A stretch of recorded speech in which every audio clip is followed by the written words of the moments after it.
BJD ପାଳିଲା ବିଜୟ ଉତ୍ସବ। ଆଜି କଳାହାଣ୍ଡି ଜିଲ୍ଲାରେ ପ୍ରଥମ ପର୍ଯ୍ୟାୟ ନିର୍ବାଚନ ଚାଲିଥିବା ବେଲେ ସ୍ଥାନୀୟ ବିଜେଡିର କିଛି କର୍ମୀ ଧର୍ମଗଡ଼ ସହରରେ ବିଜୟ ଉତ୍ସବ ପାଳନ କରିଛନ୍ତି। ବିଭିନ୍ନ ଛକରେ ବାଣ ଫୁଟାଇ ଓ ହୋଲି ଖେଳି ସହ ସେଲିବ୍ରେସନ କରିଛନ୍ତି। ତେବେ ଭୋଟ ଗଣତି ଓ ଫଳାଫଳ ଘୋଷଣା ପୂର୍ବରୁ ଏହି ସେଲିବ୍ରେସନ ସମସ୍ତଙ୍କୁ ଆଶ୍ଚର୍ଯ୍ୟ କରିଛି।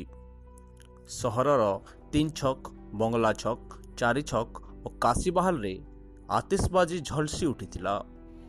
ସନ୍ଧ୍ୟା ପ୍ରାୟ 5-6ଟା ମଧ୍ୟରେ ଏହି ସେଲିବ୍ରେସନ ହୋଇଥିଲା।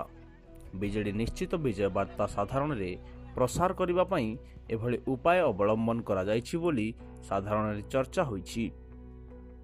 ପ୍ରକାଶ ଯେ ଏହି ସେଲିବ୍ରେସନ ବାଣ ଫୁଟା ଚାଲିଥିବା ବେଳେ ଧର୍ମଗଡ଼ ଅଞ୍ଚଳର କେତେକ ବୁଥରେ ମତଦାନ ପ୍ରକ୍ରିୟା ଜାରି ମଧ୍ୟ ରହିଥିଲା।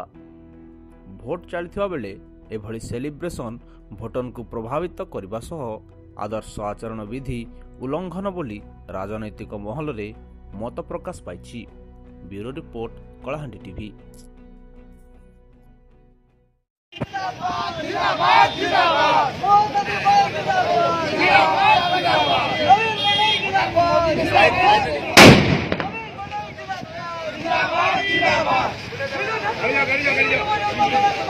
जिंदाबाद